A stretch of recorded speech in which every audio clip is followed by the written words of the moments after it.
నుంచి రామ్ ప్రసాద్.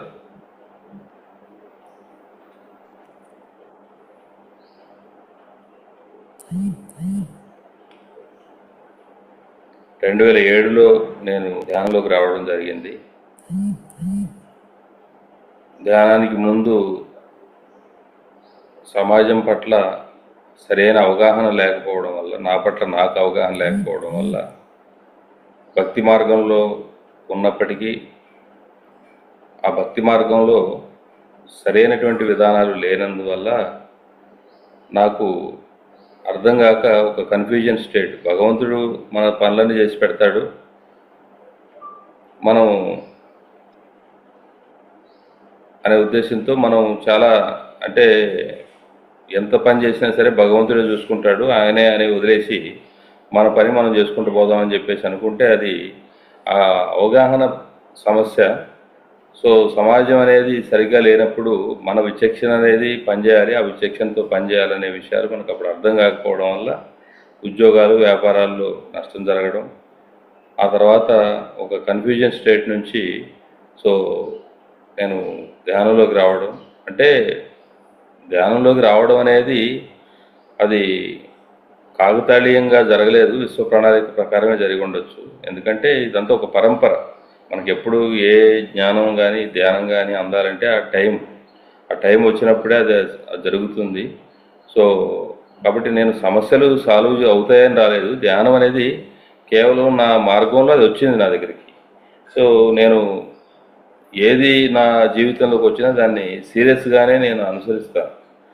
కాబట్టి దాదాపు ఒక 4 రోజుల పాటు నేను రకరకాలుగా ప్రయత్నం చేసినా కానీ నా మనసు శూన్యం కావడం జరగలేదు. సో ఎంత కష్టపడ్డా అది అవ్వట్లేదు. అంటే నాకు సరైన గైడ్ చేసేవాడు కూడా లేరు. అప్పుడు 2007లో నేను ఈ ధ్యానంలోకి రావడం జరిగింది, పత్రిజీని కలవడం.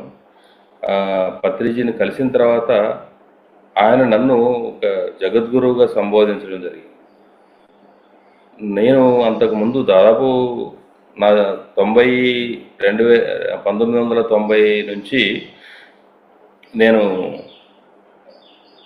ఈ ఆధ్యాత్మిక మార్గంలో, అంటే అంతకుముందు క్రిస్టియన్ బోర్డింగ్లో ఉండి బైబిల్ చదవడం, ఇంకా అట్లా 7th క్లాస్ నుంచే నేను అన్ని పూజలు ఇట్లాంటి వాటిలో ఉన్నప్పటికీ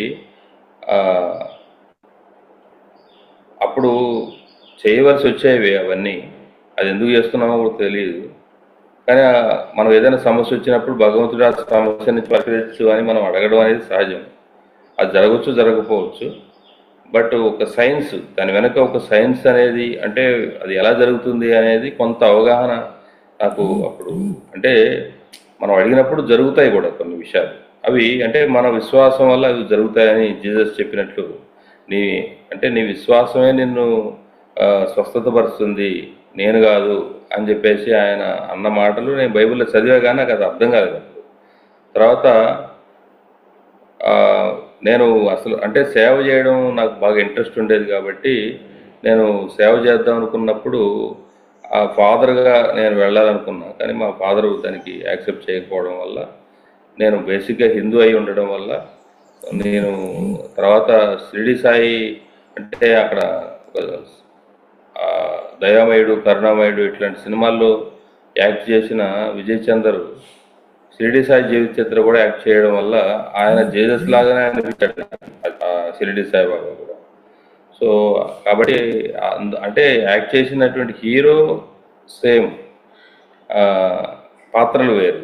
అలాగే ఇక్కడ షిరిడి సాయిబాబాని అసలు ఆయన గురించి తెలుసుకుందామని ఆయన పుస్తకం తెచ్చుకొని ఆ జీవిత చరిత్ర పుస్తకం చదువుతున్నప్పుడు ఆయన గురించి, ఆయనతో నాకు ఒక కనెక్షన్ ఏర్పడింది అనమాట, ఒక భావ సంబంధం. ఆయనే నా గురువుగా ఫీల్ అయ్యి నేను ఆయనతో బాగా, నాకు ఏ సమస్య వచ్చినా ఆయనతో మాట్లాడుతుండేవాడిని. ఆ మాట్లాడినప్పుడు ఆయన నాకు సమాధానాలు ఏదో ఒక రకంగా, అంటే నా సమాధి నుంచే నీకు సమాధానం దొరుకుతుంది అని చెప్పేసి ఆయన చెప్పినటువంటి మాట, ఆయనతో మాట్లాడుతున్నట్టుగా నాకు సమాధానాలు చెప్పినట్లుగా నాకు అనిపించేది.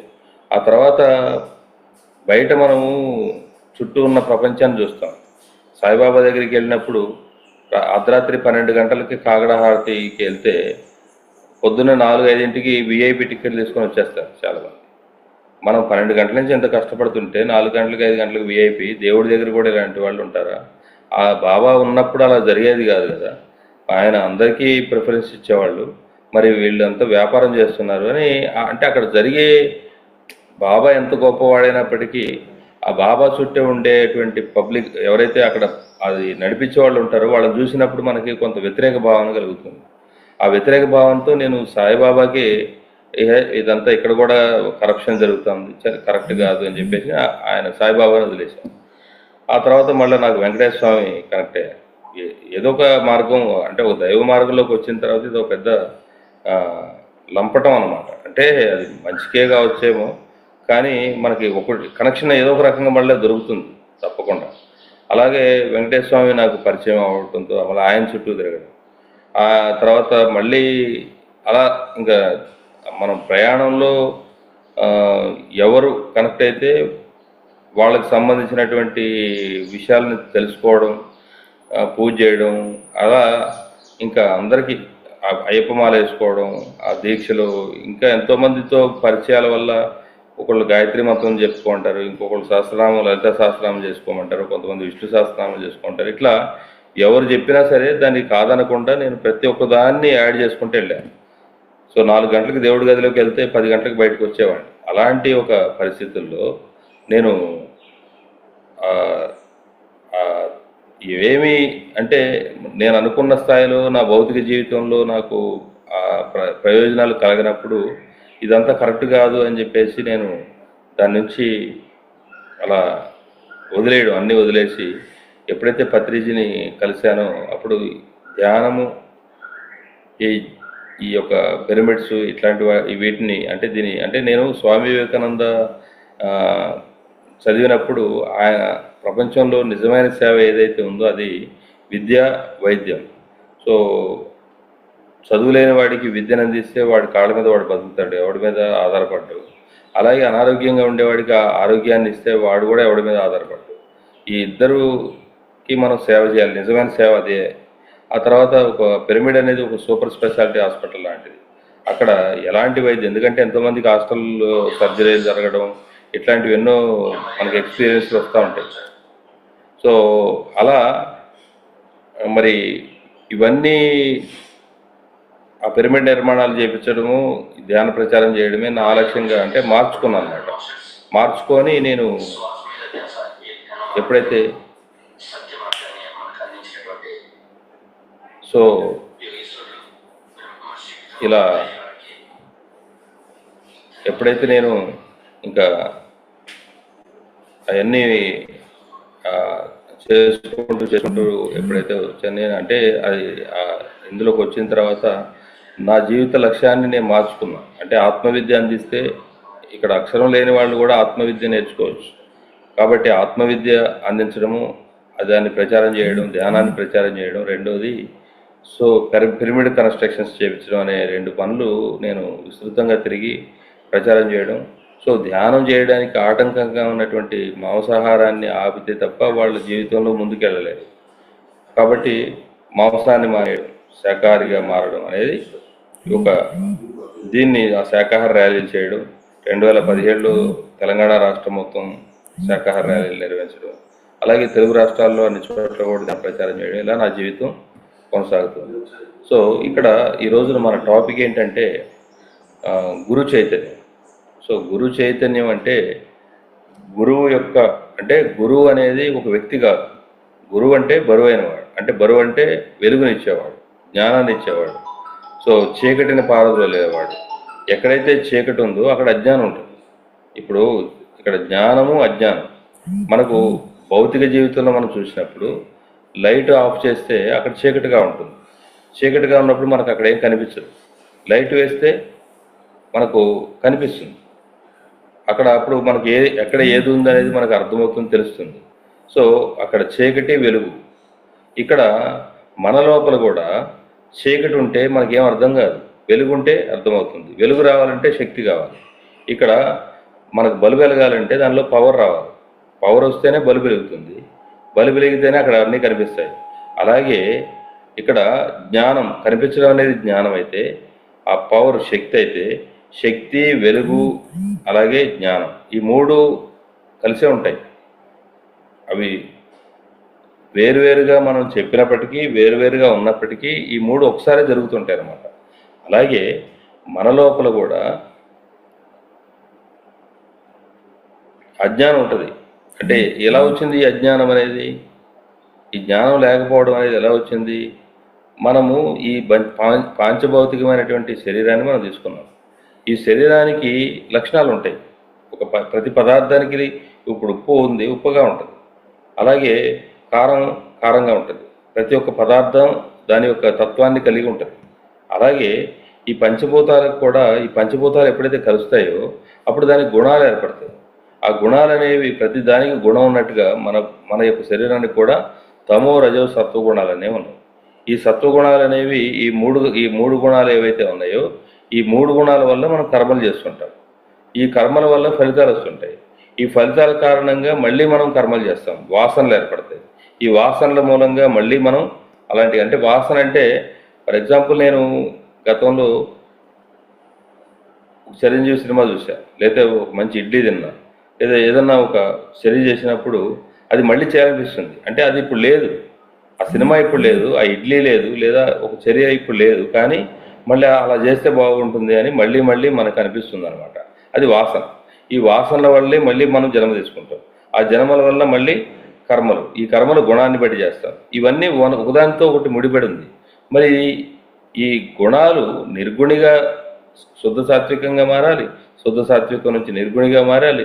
నిర్గుణ స్థితికి వస్తే తప్ప మళ్ళీ ఈ భూమి మీదకి రావాల్సిన అవసరం లేదు. అంటే పునరపి జననం పునరపి మరణం అనే కర్మచక్రం నుంచి బయటికి రావాలంటే నీకు శక్తి కావాలి. జ్ఞానం ఎక్కడి నుంచి వస్తుంది? బయట ఎక్కడ లేదు, నీ లోపలే ఉంది. ఇక్కడ సూర్య భగవానుడు, ఇక్కడ శ్రీకృష్ణ పరమాత్ముడు భగవద్గీతలో ఏం చెప్పాడు?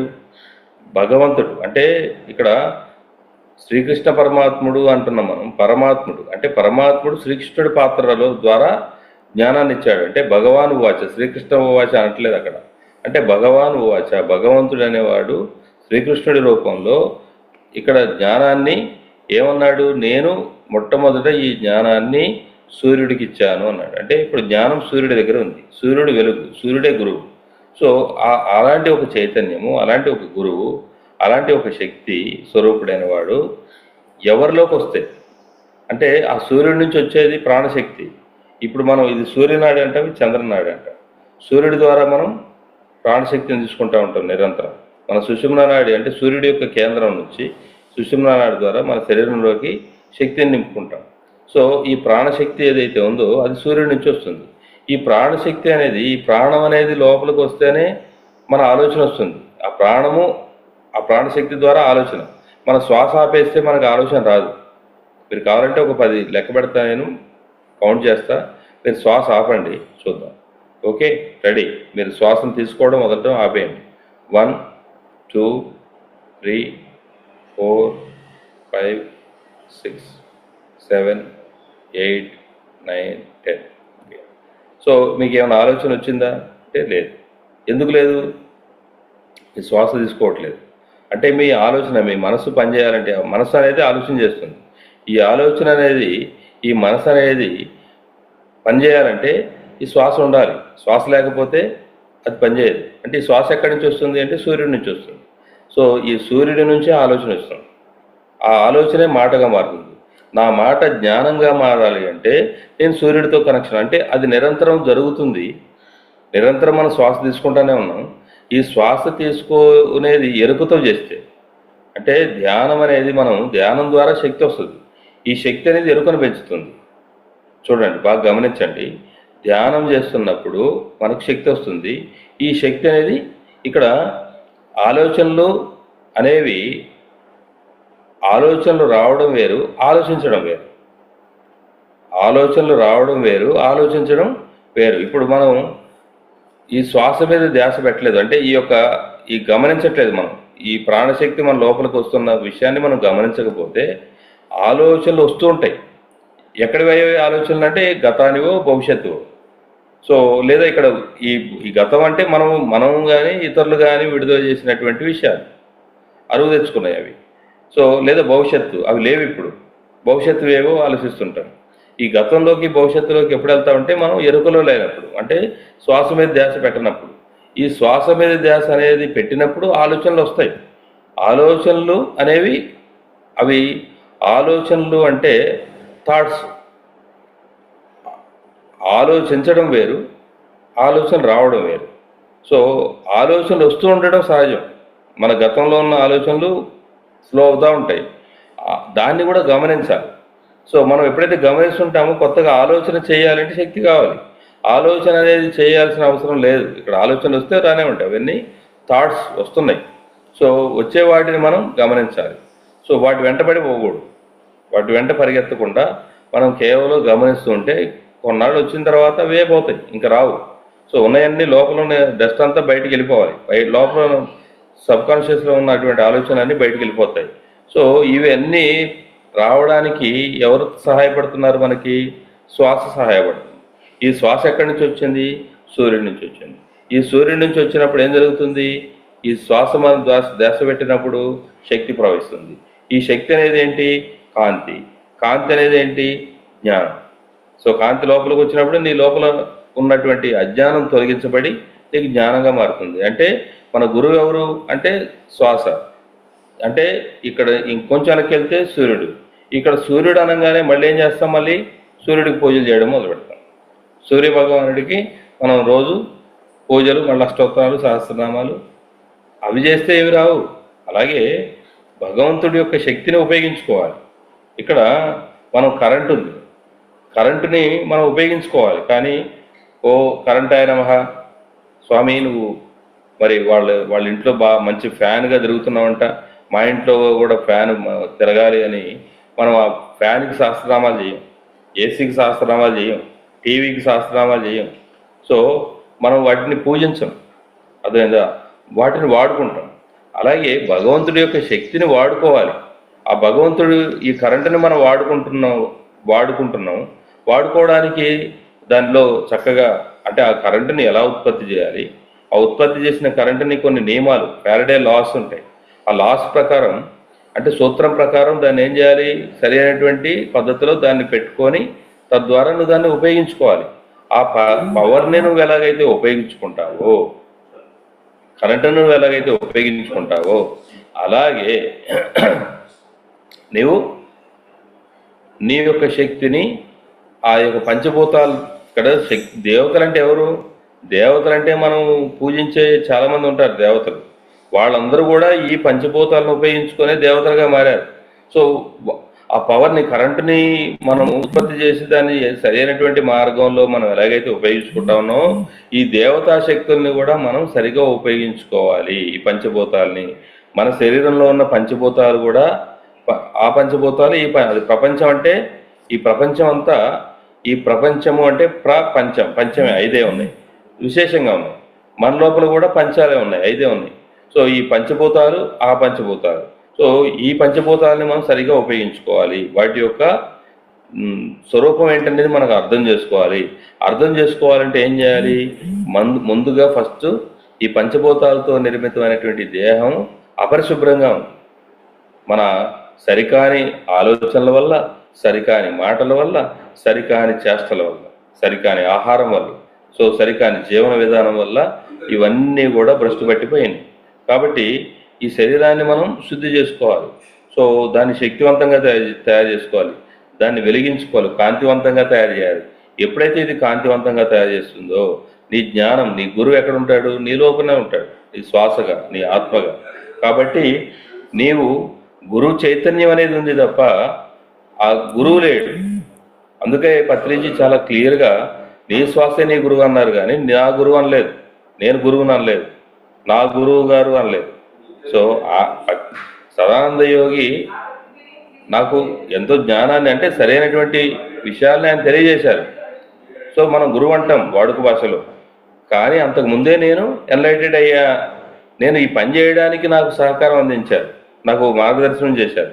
అలా మనకు మార్గదర్శనం చేయడానికి ఎంతోమంది ఉంటారు మన చుట్టూ, కానీ మనకు జ్ఞానాన్ని ఇచ్చేది మన లోపల ఉన్నటువంటి గురువే. మన శ్వాసే మన గురువు. ఆ శ్వాసతో మనం నిరంతరం కనెక్ట్ అయి ఉంటే ఏం జరుగుతుంది? శక్తి ప్రవాహం జరుగుతుంది. ఈ శక్తి వల్ల ఏం జరుగుతుంది? ఎరుక పెరుగుతుంది. ఎరుక వల్ల ఏం జరుగుతుంది? మన మన లోపల ఎరుక అనేది డెవలప్ అయినప్పుడు మనకు వివేకం అంటే మన బుద్ధి వికసిస్తుంది. వివేకం. సో వివేకవంతంగా మనం ఎప్పుడైతే మనం అంటే వివేకం అనేది మనకు ఎప్పుడైతే వస్తుందో అప్పుడు వైరాగ్యం. వైరాగ్యం అంటే చాలామంది ఒక అదేదో విరక్తి భావన కాదు. ఇప్పుడు మన దగ్గర లేదు, లేని దాన్ని కావాలనుకోవడమే వైరాగ్యం. ఇప్పుడు నా దగ్గర లేని, ఇప్పుడు సపోజ్ నా ముందు ఒక మంచి అరటి పండ్లు ఉన్నాయి, లేదా ద్రాక్ష పండ్లు ఉన్నాయి. నాకు యాపిల్ పండు కావాలంటే అది రావడానికి టైం పడుతుంది. సో ఆ టైము అనేది భవిష్యత్తు అది. ఇప్పుడు నా దగ్గర ఉన్నదాంతో నేను ఉండడం. సో ఇది ఉండాలంటే నాకు వివేకం కావాలి. వివేకము, వైరాగ్యం ఉండాలి. సో వైరాగ్యం అంటే నాకు వేరే వాటి పట్ల కోరికలు. సో లేని దాని పట్ల నాకు కోరికలు అనేవి ఉండకూడదు. నా దగ్గర ఉన్నదాంతో నేను హాయిగా జీవించాలి. సో కాబట్టి కళ్ళు మూసుకుంటే ఏమి లేవు, వైరాగ్యం. కళ్ళు తెరిస్తే నీ దగ్గర ఉన్నదాంతో నువ్వు వైభోగంగా నీ దగ్గర ఆకలి తెచ్చుకోవడానికి కొంచెం మంచినీళ్ళే ఉన్నాయి ప్రజెంట్. ఆ మంచినీళ్ళతో నువ్వు హాయిగా ఉండాలి, తృప్తిగా ఉండాలి. సో అంటే నీకు వివేక వైరాగ్యం ఎప్పుడైతే వస్తుందో అప్పుడు ఏం జరుగుతుంది? నీకు యాక్సెప్టెన్స్. నువ్వు దాన్ని అంగీకరించాలి. ఈ జీవితాన్ని ఉన్నదాన్ని ఉన్నట్టుగా నువ్వు అంగీకరించాలి, యాక్సెప్ట్ చేయాలి. యాక్సెప్ట్ చేసినప్పుడు అవగాహన వస్తుంది. అవగాహన వచ్చినప్పుడు నీకు ఆ పరిస్థితుల పట్ల నీకు ఎప్పుడైతే అవగాహన వస్తుందో ఆ అవగాహన వచ్చినప్పుడు నువ్వు ప్రజెంట్లో ఉంటావు. ఆ ప్రజెంట్ అంటే తృప్తిగా ఉంటావు. ఎప్పుడైతే తృప్తి వస్తుందో అప్పుడు నువ్వు ప్రజెంట్లో ఉంటావు. అదే పరమాత్మ స్థితి. సో అంటే ఆ ధ్యానం అనేది నిన్ను ప్రజెంట్లో ఉంచేదానికి ఈ మధ్యలో జరిగే చర్యలన్నీ జరుగుతూ నువ్వు ప్రజెంట్లో ఉంటావు. ఆ ప్రజెన్స్ అనేది అదే పరమాత్మ. పరమాత్మ అంటే ఏదో ఆమ్ ఉష్కాకి అంటే ఏదో జరిగిపోవడం కాదు. మంత్రాలు లేదా ఇంకేదో చేసి ఇంకేదో సాధించడం కాదు. నీవు ప్రజెన్స్లో ఉండడం, నీ దగ్గర ఉన్నదాంతో చక్కగా జీవించడం. నువ్వు ఎప్పుడైతే ఆ ప్రజెన్స్లో నువ్వు ఏమైనా చేయగలుగుతావు. కాబట్టి ఇది కాబట్టి మనకు ఏవైతే ఉండకూడనివి ఉన్నాయి, అసూయ, ద్వేషము, భయము, కోపము, ఇలాంటివన్నీ మన దరి చేరనీయకుండా మనం జాగ్రత్త పడాలి. దానికి ఏం కావాలి అంటే మన గురువు, ఈ గురు చైతన్యం. ఇప్పుడు షిరిడి సాయిబాబా జీవితంలో ఎన్నో మహిమలు మనం చూసాం, చదివాం, సినిమాల్లో చూసాం. కాబట్టి అంటే ఆయనలో ఆ చైతన్యం ఉంది. నేను నా గురువుతో 12 సంవత్సరాలు ఇక్కడే ఉన్నాను అని ఆయన ఒక చెట్టు కిందకి తీసుకెళ్ళి దాన్ని తవ్వి చూస్తే అక్కడ ఒక ఇటుక దీపం ఉంది. నా గురువుతో నేను ఉన్నాను అన్నాడు ఆయన. అక్కడ ఆ గురువు ఎవరు? అక్కడ ఎవరైనా ఉన్నారా? అక్కడ ఎవరు లేరు భౌతికంగా. కానీ అక్కడ ఉన్నది ఎవరు? నా గురువుతో నేను ఉన్నాను అంటే నా శ్వాసతో నేను ఉన్నాను. ఇక్కడ నేను ధ్యానం చేసి కొంచెం అక్కడ తీస్తే ఆ ఇటుక ఒక రాయి తీసేస్తే అందులో గుహలాగా ఉంది. ఆ గుహలో కూర్చొని ఆయన ధ్యానం చేశాడు. ఆయన శ్వాసతో ఆయన ఉన్నాడు. అలాగే వెంకయ్య స్వామి అని ఒక ఆయన ఉండేవాడు. ఆయన నెల్లూరు దగ్గర. ఆయన అవధూత ఆశ్రమం ఉంది. ఆయన ఇప్పుడు లేరు భౌతికంగా. ఆయన ఎన్నో సాధనలు చేశాడు. 11 సంవత్సరాలు కఠినంగా ఆయన సాధన చేస్తే ఒకరోజు ఆయనకు అనిపించిందంట, చక్కగా పట్టు పరుపుల మీద తలదిండు మంచి పెట్టుకొని హాయిగా పడుకోవాలి అని శరీరానికి సుఖం కోరుకుంది, మనసు కోరుకుంది. శరీరానికి లేదు కానీ మనసు అది కావాలి అని కోరుకుంది. అవునా, సరే అని చెప్పేసి ఆయన ఏం చేశాడు, ఒక నాగజముడు అంటే పొడుగ్గా ముళ్ళు ఉంటాయి, ఇంత పొడుగు ముళ్ళు ఉంటాయి, పొడుగ్గా ఉంటుంది అనమాట, పెరుగుతుంటాయి మన పొలాల్లో. సో ఆ నాగజముడు ఆ ముళ్ళు తీసుకొచ్చి చక్కగా చెక్కేసి పరిచి, నీకు పరుపులు కావాలా, నీకు సుఖం కావాలా అని చెప్పేసి ఎగిరి దాని మీద దూకుతున్నాడంట. సో దూకి పొర్లుతున్నాడంట అటు ఇటు. సో ఆ పొర్లుతూ ఉంటే ఆ శరీరానికి ఏమీ నొప్పి కలగట్లేదు. దాన్ని చూసి ఇంకొక ఎవరో ఆకతాయి, ఈడెవడరా పిచ్చోళ్ళలాగా ఉన్నాడు, ఇలా దూకుతున్నాడు, చచ్చిపోతాడు అవన్నీ పుచ్చుకుంటే రక్తం గారి అని చెప్పేసి ఆయన ఇంకో 10 మందిని పట్టుకొచ్చి చూపిద్దామని చెప్పేసి చూస్తే, దగ్గరికి పోయి చూస్తే ఏమీ లేదు. ఏంటి, ఆయన రక్తం గారట్లేదు, ఏం లేదు, హాయిగా ఆయన పొర్లుతున్నాడు కానీ ఆయనకి ఏం అవ్వట్లేదు. సో ఇదేదో మహిమలాగా ఉంది, ఇదేదో ఇందులో విచిత్రం ఉందని మిగతా వాళ్ళ దగ్గరికి వెళ్ళి వాళ్ళందరినీ పిలుచుకొని వచ్చి చూపిస్తే అతను ఇంకో చోటకి వెళ్ళిపోయాడు. అయ్యాన్ని తీసుకొని ఇంకా వేరే చోట పరిగెత్తి మళ్ళీ అక్కడ దూకుతున్నాడు, పొల్లుతున్నాడు. అంటే ఆయన ఆ శరీరాన్ని, అంటే కోరికలు, ఆ కోరిక వలయంలో చిక్కుకోకుండా ఆయన ఆ శరీరానికి అలాంటి ఒక శిక్షణ ఇచ్చాడు. ఇవి కూడా కోరికలు వస్తుంటాయి, నాకు సుఖాలు కావాలని. కాబట్టి పరిస్థితులు, నువ్వు ఎలాంటి పరిస్థితులు, నువ్వు ఆత్మజ్ఞానం కావాలంటే నీకు ఎన్నో ఆటంకాలు ఎదురవుతాయి. విశ్వామిత్రుడు ఉన్నాడు. ఆ విశ్వామిత్రుడు ఆయన ఒక రాజు. రాజు అయినవాడు రజోగుణం ఉంటుంది. నాకు ఏదో లేనిది కావాలనే ఒక కోరిక అనేది బలంగా ఉంటుంది. అలాంటి వాడు ఒకరోజు అడవికి వెళ్ళాడు. అడవికి వెళ్ళినప్పుడు ఆ వశిష్ఠుడు, అక్కడ ఆశ్రమం ఉంది, కుటీరాలు ఉంది. అక్కడ మధ్యాహ్నం టైం అయింది, వేటకు పోతే అక్కడ ఏది దొరకలేదు. అక్కడ ఆకలిస్తుంది. ఇక్కడ ఏమన్నా భోజనం చేయడానికి ఏమైనా దొరుకుతుందా అని చెప్పేసి ఆ కుటీరం దగ్గరికి వెళ్ళి అడిగాడు, స్వామి ఇక్కడ ఏమన్నా భోజనం ఏమైనా దొరుకుతుందా మాకు అంటే, అవునా రండి స్వామి, రండి, వచ్చారు అతిథులు, భోజనం టైంకి మీకు నేను ఏర్పాటు చేస్తాను, మీరు వచ్చి ఇక్కడ కొంచెం కాళ్ళు కడుక్కొని శుభ్రంగా వచ్చేసేయండి అని చెప్పేసి ఆయన చెప్తే, ఆయన నేను ఈ దేశానికి రాజుని, నా పేరు విశ్వామిత్రుడు, నా వెనక చాలా సైన్యం ఉంది. ఈ సైన్యం అంటే ఒకళ్ళు కాదు, ఇద్దరు కాదు, 100 మంది, ఒక రాజుతో 100 మంది సైన్యం వస్తారు. కాబట్టి వీళ్ళందరికీ కావాలి, ఇంకేదైనా అడ్రస్ ఉంటే చెప్తే మేము అక్కడ పోయి ఏర్పాటు చేసుకుంటామంటే, లేదు మీరు కాళ్ళు కడుక్కొని రండి, మీ అందరికీ నేను భోజనం ఏర్పాటు చేస్తా అంటాడు. నీకు అర్థం కావట్లేదు నేను చెప్పేది, నేను రాజుని, నా వెనక సైన్యం, రాజుకి రాజభోజనం కావాలి. సో నా స్టైల్లో నాకు భోజనం కావాలి. కాబట్టి నా భోజనం ఇంతమంది 100 మందికి నువ్వు కాళ్ళు కడుక్కొని వచ్చేలోపే నాకు భోజనం రెడీ చేస్తానంటే అహంకారం అంటారు. కాబట్టి అవసరంగా పిచ్చిగా మాట్లాడ, మాకు అయ్యే పని చెప్పు అని చెప్పేసి అంటే, మీరు విన్నది నేను అన్నది రెండు కరెక్టే, నేను చెప్తున్నది మీరు అర్థం చేసుకోండి, మీరు వెళ్ళి శుభ్రంగా కాళ్ళు కడుక్కొని రండి, నేను ఏర్పాటు చేస్తాను. సో ఆయన కోపం వచ్చింది. సరే వీడేంటి ఇంత కాన్ఫిడెంట్గా చెప్తున్నాడు, చూద్దాం వీడి సంగతి, ఒకవేళ ఆ భోజనం పెట్టకపోతే అంత చూద్దామని చెప్పేసి ఆయన పోయి శుభ్రం కాళ్ళు చేతులు కడుక్కొని వచ్చాడు. వచ్చి రాగానే అన్నీ ఏర్పాటు అయిపోయినాయి. అందరిని కూర్చోమన్నాడు. కూర్చొని చూస్తే ఆయన మెను, ఏదైతే మెను ఇచ్చాడో ఆ మెను ప్రకారం అంతా సిద్ధమైపోయింది. ఆశ్చర్యం వేసింది. భోజనం చేసిన తర్వాత, స్వామి మహాత్ములాగా ఉన్నారు మీరు, ఎలా జరిగింది ఇది? 5 నిమిషాలు పట్టలేదు మేము కాళ్ళు కడుక్కొని రావడానికి, ఈ లోపు మీకు ఇంతమందికి మేము అడిగిన పదార్థాలన్నీ మీరు ఏర్పాటు చేశారు, అది ఎలా సాధ్యం అంటే, నాయన ఏం లేదు, నా దగ్గర కామధేనువు ఉంది, ఆ కామధేనువు ఏం చేస్తుంది, నేను ఏం అడిగితే అది ఇస్తుంది. ఓహో, ఏది అడిగితే అది ఇస్తుందా? వజ్రాలు, వైడూర్యాలు, మణులు, మాణిక్యాలు, సంపదలు, ఏది కావాలంటే అది ఇస్తుంది, ఏది కావాలంటే అది ఇస్తుంది. కామధేనువు అంటే నీ కోరికల్ని తీర్చేది. ఒక దేవు అంటే ఆవు. సో అది ఆవు లాంటి ఒక జంతువు, అది ఏది కావాలంటే అది ఇస్తుంది. సో ఇక్కడ నాకు కామధేనువు ఉంది, నా కోరికలు ఏది కావాలి, నాకేం కోరికలు ఉంటాయి, మీకు కావాల్సింది అది ఏర్పాటు చేసింది అడిగితే. అవునా?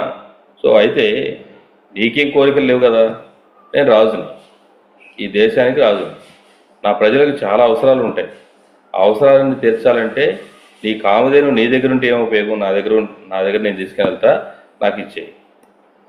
నీకు ఒకళ్ళు ఇస్తే తీసుకునేది కాదు, అది సంపాదించుకునేది. కాబట్టి నేను ఇవ్వడం కానీ నువ్వు తీసుకెళ్ళడం కానీ కుదరదని పని, అది అవదు. అదేంటి కనపడతా ఉంది కామధేనువు.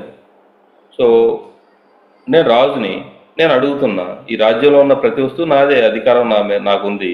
కాబట్టి అది నీ దగ్గర నువ్వు సంపాదించినా అది నాదే, నేను అడిగితే నాకు ఇవ్వాలి. నా ప్రజలు ఉన్నారు, చాలామంది, చాలా అవసరాలు ఉన్నాయి, నీకు అవసరం లేదు, కాబట్టి నేను తీసుకొని వెళ్తా, అది వస్తే తీసుకెళ్ళమన్నాడు. ఎంతమంది బట్టి లాగినా అది రాదు, 100 మంది సైన్యం పట్టుకొని లాగినా కూడా అది కదలదు. కానీ ఆ మెడకి కట్టిన తాడుతోనే దానికి రక్తం వస్తుంది. రక్తం వస్తుంటే అప్పుడు దానికి బాధ కలిగింది. స్వామి, తండ్రి అంటే వశిష్ఠుడిని అడుగుతుంది, తండ్రి నీ బిడ్డని నేను, నువ్వు నువ్వు నీ దగ్గరకు వచ్చా నేను, నువ్వు సంపాదించుకున్న నీ బిడ్డను ఈ కామధేనుని అడుగుతున్నా నేను.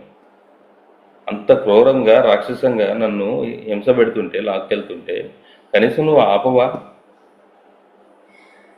నన్ను ఇంత బాధకు గురి చేసేటువంటి వాళ్ళని ఆపాలి కదా. అంటే వాడు రాజు, ఈ దేశం మొత్తం వాడి చేతిలో ఉంది, వాడికి అధికారం ఉంది.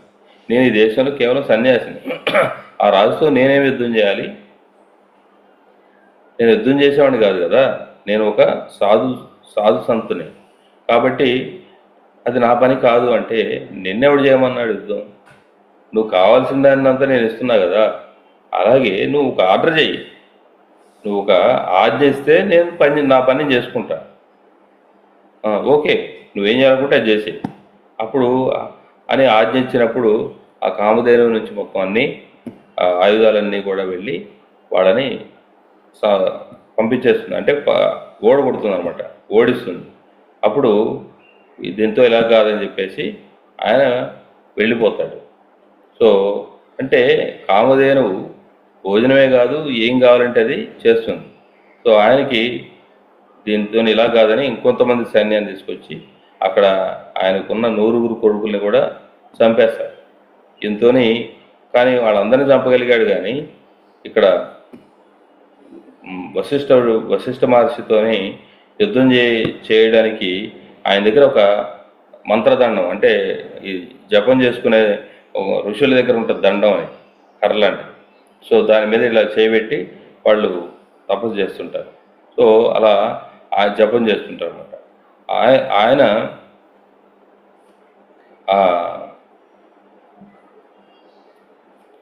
ఆ శక్తి అంతా కూడా దండంలో ఉంటుంది. అవతల వాడు ఎన్ని ఆయుధాలు ప్రయోగించినా, ఎన్ని అస్త్రశస్త్రాలు ప్రయోగించినా ఆయన దగ్గర ఉన్నటువంటి ఆ మంత్రదండంతో ఇలా అంటే ఆ దండాన్ని దాటి ఆయన దగ్గరికి రావట్లే, ఎంత పెద్ద శక్తి అయినా సరే. ఆశ్చర్యం వేసింది. ఒక మంత్రదండం అంటే ఒక కర్ర ముక్క ఇంతమంది వచ్చి యుద్ధం చేసినా కానీ ఆయన ఏం చేయలేకపోతాం. సో ఇది ఎలా సాధ్యం అని ఆయనకు ఆశ్చర్యం వేసింది. ఏంట్రా అంటే, ఇది నాయన నేను తపస్సు చేసినటువంటి శక్తి అందులో ఉంటుంది. ఏంటి అది నా శక్తి, నేను ఎలా చెప్తే అది చేస్తుంది, నన్ను మొత్తం రక్షిస్తుంది. అంటే ఒక కర్ర ముక్క ఇంత పని చేస్తుందా? కాబట్టి నేను దాన్ని సాధించాలి. సో ఇంత యుద్ధాలు చేసినా వేస్ట్, ఇంత సైన్యం ఉన్నా వేస్ట్. కాబట్టి నేను అదేదో తెలుసుకొని చేయాలి అని కఠోరమైన తపస్సు చేస్తాడు. అప్పుడు వీడు అసలే రజోగుణి. ఏంటి వశిష్ఠుడి దగ్గర ఉన్న కామధేనువునే లాక్కుపోయాడు. ఇక మరి పైన ఇంద్రుడి ఆయన ఐరావతం ఉంది, పెద్ద స్వర్గమే ఉంది. వీడు నా సీటుకి అసలు పెట్టేటట్టు ఉన్నాడని చెప్పేసి ఆయన ఏం చేశాడు, రంభను పంపిస్తాడు. రంభను పంపించి మరి ఆమె రకరకాల విన్యాసాలు చేసి అతన్ని విశ్వామిత్రుడిని, అంటే కామానికి లొంగిపోతాడు. కామానికి ఎవడైతే లొంగడో వాడికి కామధేను వస్తుంది. కానీ వీడు ఏం చేశాడు, కామానికి లొంగిపోయి ఆవిడ వెళ్ళిపోయాడు. సో కొన్ని సంవత్సరాల పాటు ఆవిడతో జీవించాడు. ఆవిడ గొంతెమ్మ కోరికలన్నీ కోరుకుంది, నాకు వర్షాకాలం మామిడికాయలు కావాలని.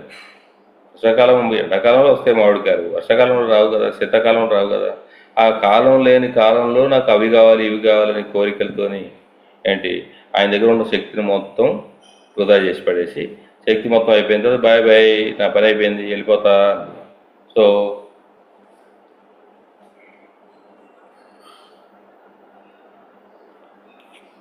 వెళ్ళిపోతా అని ఆమె వెళ్ళిపోతే నువ్వు రాయి అయిపోవాలంట. అప్పుడు ఆమె వెళ్ళిపోద్ది, ఆయన దగ్గర శక్తి లేదు కదా అని చెప్పేసి బుద్ధి వచ్చింది అనుకున్నాడు. ఆ తర్వాత మళ్ళీ 1000 సంవత్సరాలు తపస్సు చేస్తాడు, మళ్ళీ శక్తి వచ్చింది. ఈసారి మేనకను పంపిస్తాడు. మేనకను పంపిస్తే ఒకసారి ఆల్రెడీ అయిపోయింది, ఏంటి నా తపశక్తి అంతా నాశనం చేసింది, ఈసారి మళ్ళీ ఇంద్రుడి పని అని నువ్వు రాయి అయిపో అని చెప్పేసి అంటాడు. రాయి అయిపో అంటే రాయి అయిపోద్ది. అంటే మళ్ళీ 1000 ఏళ్ళు తపస్సు స్వాహ అయిపోయింది. మళ్ళీ తపస్సు చేసి మళ్ళీ ఇప్పుడు ఊరవశని పంపిస్తాడు. అంటే ఆమె ఆల్రెడీ ఒకసారి వాడు దెబ్బతిన్నాడు, రెండోసారి జాగ్రత్త పడి పోయింది, రాయి అయిపోయింది, ఇప్పుడు నేను వెళ్ళను అంటే వెళ్ళను, వెళ్ళాల్సిందే. సో అప్పుడు మళ్ళీ మళ్ళీ పంపిస్తే ఇక్కడ ఆల్రెడీ 2 సార్లు మోసం జరిగింది, ఇప్పుడు నన్ను మీరు మోసం చేయలేరు అని చెప్పేసి ఆయన జాగ్రత్త పడతాడనమాట. అంటే ఇలా 3000 సంవత్సరాలు ఆయన తపస్సు చేయాల్సి వచ్చింది. అలా ఆయన నాకు బ్రహ్మర్షి కావాలి అని పట్టుబట్టాడు. సో అలా ఆయన ఇంకా కఠోరమైన తపస్సు చేసి బ్రహ్మర్షిని కూడా సాధించాడు. సో బ్రహ్మదేవుడు తపస్సు ఆ యొక్క అంటే ఆ బ్రహ్మదేవుడు ఆయనకి ఆ బ్రహ్మర్షి పదవిని ఇస్తే, లేదు లేదు నాకు వశిష్ఠే ఇవ్వాలని వశిష్ఠుడి ద్వారానే ఆ బ్రహ్మర్షి పదవిని తీసుకున్నాడు. అంటే ఇది ఎవరు ఒక శత్రువు అయిన, అంటే ఒక శత్రువుగా భావించిన వశిష్ఠుడు కూడా గురువే. అలాగే ఏకలవ్యుడు కేవలం ఆయన విగ్రహాన్ని పెట్టుకొని ఆ విగ్రహం ద్వారానే ఆయన ఆ విగ్రహాన్నే నిజంగానే ద్రోణాచార్యుడు అక్కడ ఉన్నాడు అని చెప్పేసి ఆయన్ని పూజించి ఆయన భక్తితో ఆరాధించి ఆయన యొక్క జ్ఞానాన్ని, అంటే ఆయన నేర్పించినట్లుగానే ఆయన విలువిద్యనే వేసుకున్నాడు. మరి ఈ ఒక కుక్క అరుస్తుంటే ఆ కుక్కకి ఎటువంటి ఇబ్బంది కలగకుండా, చంపకుండా, దాన్ని నోరుని అరవకుండా, మరి దాన్ని ఇబ్బంది పెట్టకుండా బాణాలు నోట్లో వేసి ఆ అరుపునే ఆపేయటనమాట. అంటే ఇది ఎక్కడి నుంచి వచ్చింది జ్ఞానం వీడికి అని చూస్తే ద్రోణాచార్యుడు యొక్క ఫోటో విగ్రహం పెట్టుకొని అక్కడ, అంటే ఆ గురువు విగ్రహంలో చూసుకున్నాడు.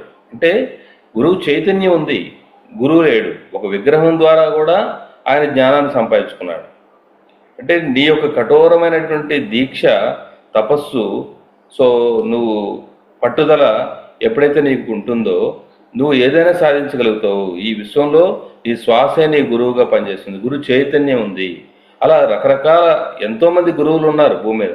అందుకే పత్రిజీ ఎప్పుడేం చెప్తారంటే, ఒక తేనెటీగ అన్ని పుష్పాల్లోకి వెళ్ళి ఎలాగైతే మకరందం తీసుకుంటుందో, మనం కూడా జ్ఞానాన్ని అన్ని చోట్ల నుంచి తీసుకోవాలి.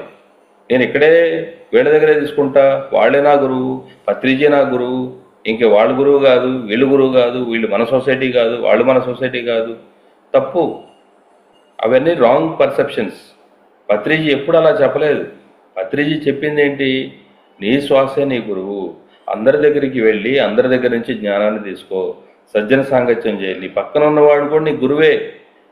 ఒక దత్తాత్రేయుడు ఆయన ఒకరోజు ప్రయాణం చేస్తుంటే ఒక దారి తప్పి, అంటే ఒక మార్గం తెలియక అక్కడ ఆగాడు. అక్కడ చేపలు పట్టేవాడు ఉన్నాడు, చేపలు పడుతూ ఉన్నాడు. ఏకాగ్రతతో ఆయన ఎటు తిరగకుండా చేపలు పడుతూ దాని పని మీదే ఉన్నాడు.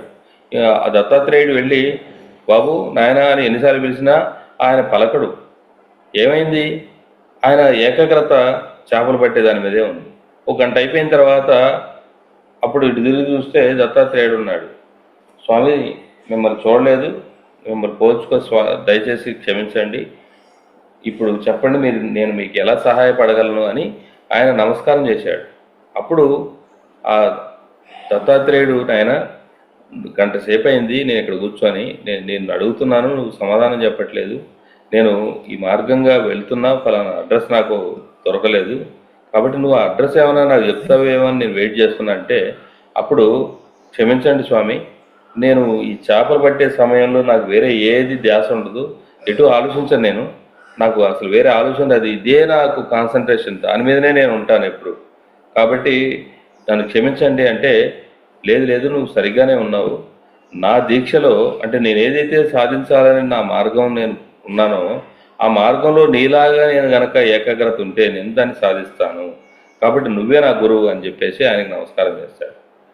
ఒక సముద్రం, ఆ సముద్రం ఎప్పుడు కూడా చెత్తరేణు, ఒక చిన్న చెత్తరేణు పడిన దాన్ని వెంటనే బయటికి నెట్టేస్తుంది, ఆ బయటికి వెళ్ళిపోతుంది. అప్పుడు అడుగుతాడు సముద్రుడిని, సముద్రుడా, సముద్రదేవ, చిన్నదే కదా ఆ రేణువు చెత్త, ఆ గడ్డి పరక నేను ఏం చేసింది, ఉండొచ్చు కదా పాపం, నీ లోపలికి రావాలని తుహతాలాడుతూ వచ్చింది ఎక్కడి నుంచో, ఉంచుకోవచ్చు కదా కాసేపు, చూడు అది చిన్నదే కదా అని చెప్పేసి నా లోపల ఉంచుకుంటే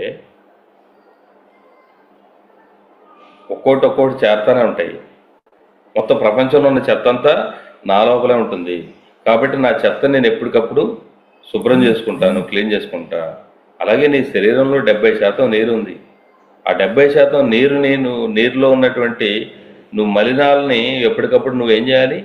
నీ ఆలోచన రూపంలో వచ్చిన మలినాలన్నీ ఎప్పుడు నువ్వు క్లీన్ చేసుకోవాలి, శుద్ధి చేసుకోవాలి. సో అది సముద్రం నుంచి నేర్చుకోవాలి.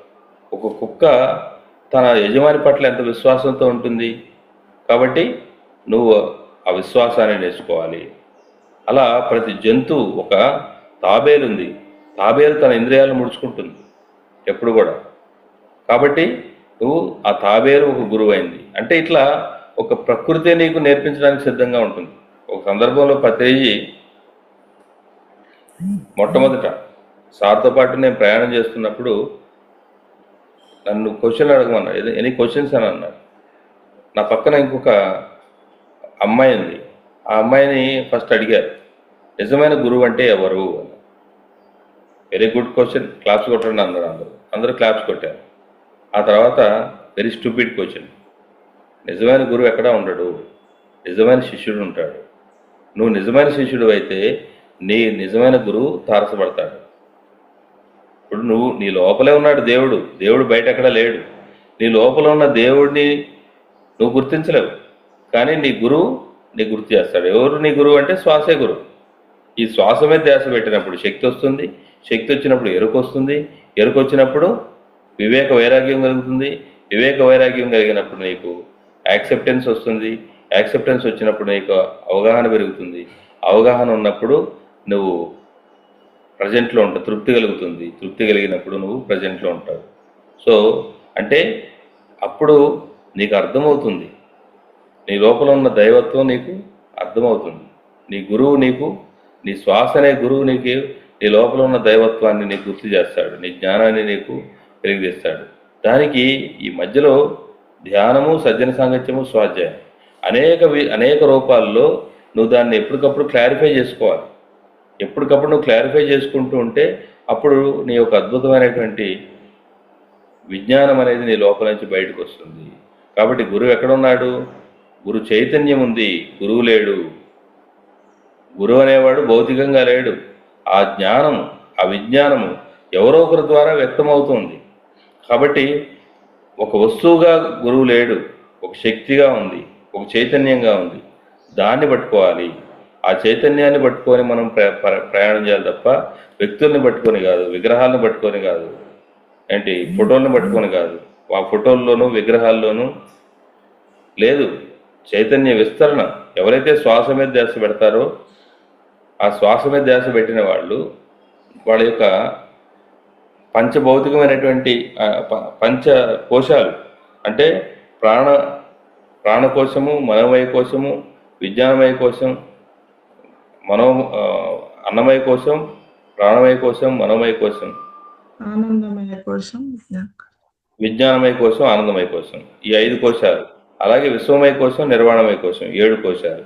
సో ఎవరైతే పంచకోశాలని అందరికీ ఉంటాయి అంటే ఖనిజ సామ్రాజ్యం నుంచి వచ్చింది అన్నమయ కోశం, వృక్ష సామ్రాజ్యం నుంచి వచ్చింది మనోమయ కోశం, ప్రాణమయ కోశం, జంతు సామ్రాజ్యంలో నువ్వు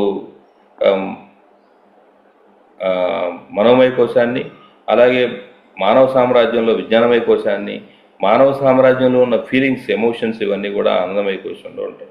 వీటి ద్వారా అంటే నీలోనే సర్వం, తనలో సర్వం ఉండగా తన లోపల వెతుకలేక ధర వెతికెడి ఈ తనువులు మోసడి ఎద్దుల మన్మంబు తెలియ మహిళవేమ. తనలో సర్వం ఉండగా తన లోపల వెతుకలేక ధర వెతికెడి తనువులు మోసడి ఎద్దు మన్మంబు తెలియ మహిళవేమ. సో నీ లోపలే నీలోనే సర్వం ఉంది అంటే నీ కోశాల్లోనే ఇప్పుడు నీ సెల్ ఫోన్లో డబ్బులు లేవు, బ్యాంకులో ఉన్న డబ్బుల్ని నువ్వు సెల్ ఫోన్ ద్వారా ఆపరేట్ చేసి ఎక్కడికైనా పంపిస్తున్నావు. అలాగే నీ ఖనిజ సామ్రాజ్యంలో నువ్వు 1,00,000 సంవత్సరాలు నువ్వు జన్మ తీసుకున్నావు, బంగారం, వెండి, రకరకాల పాత్రలు వేసి. ఆ యొక్క ఏదైతే ఖనిజము అక్కడే ఉంది, కానీ అది నీదే, నువ్వే. కాబట్టి నిన్ను నువ్వు వాడుకోవచ్చు, నీ బంగారాన్ని నువ్వు వాడుకోవచ్చు, నీ అన్నమయ కోశంలో ఉంది.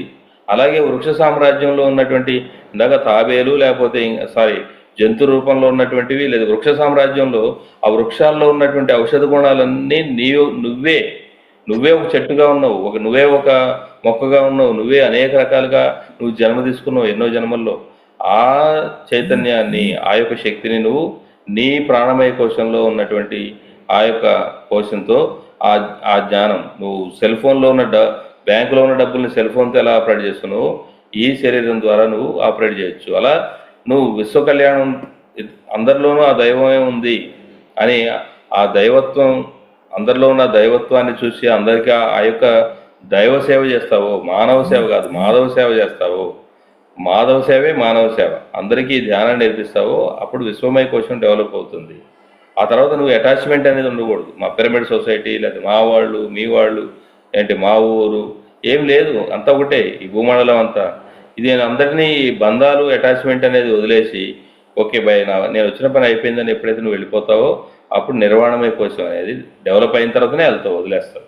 కాబట్టి ఈ 7 కోశాలు, సప్త కోశాలు నువ్వు అభివృద్ధి చేసుకున్న ఎవరైతే గురువుగా ఎదిగిన మాస్టర్ ఉంటాడో ఆ మాస్టరు ఎప్పటికీ ఉంటాడు ఈ భూమి మీద.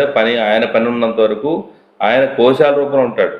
అంటే ఇక్కడ ఆ ప్రపంచం, ఆ ప్రకృతి మొత్తం, ఈ విశ్వం అంతా నేనే అని ఎవరైతే భావించినటువంటి వ్యక్తి ఈ శరీరంతో అక్కర్లేదు. ఇప్పుడు శరీరం మీద షర్ట్ వేసుకున్నాం, ఈ షర్టు ఎలాగైతే ఉందో అలాగే ఈ షర్ట్ పోతే ఇంకో షర్ట్ వస్తుంది. కానీ ఈ శరీరం ఫిజికల్ బాడీ అనేది ఇది షర్టు. దీనికి నువ్వు ఈ పంచకోశాలని కనపడని పంచకోశాలకి కనపడే శరీరం ఉంది. అంటే ఇప్పుడు నీ బ్యాంకు లేదు, ఇక్కడ డబ్బులు లేవు, కానీ నీ ఫోన్ ద్వారా నువ్వు వాటిని వాడుకుంటున్నావు. అలాగే నీ శరీరం ద్వారా ఆ యొక్క ప్రకృతిలో ఉన్నటువంటి ఆ యొక్క సంపదని నువ్వు వాడుకోవడానికి ఈ గురువు అనే ఈ కీతో నీ యొక్క రుద్రగ్రంథి, విష్ణు గ్రంథి, అలాగే బ్రహ్మగ్రంథి అనే ఇక్కడ 3 గ్రంథులు లాక్స్ ఉన్నాయి. ఆ లాక్స్ ఓపెన్ చేసి వీటన్నిటిని ఉపయోగించుకునేటువంటి ఒక అద్భుతమైనటువంటి చర్య శ్వాస మీద ధ్యాస. కాబట్టి ఇది ఇంకా విస్తారంగా మనం తర్వాత రోజులు ఎప్పుడైనా చెప్పుకోవచ్చు. సో ఈ అవకాశం ఇచ్చిన మీ అందరికీ నా హృదయపూర్వక నమస్కారాలు. Thank you very much.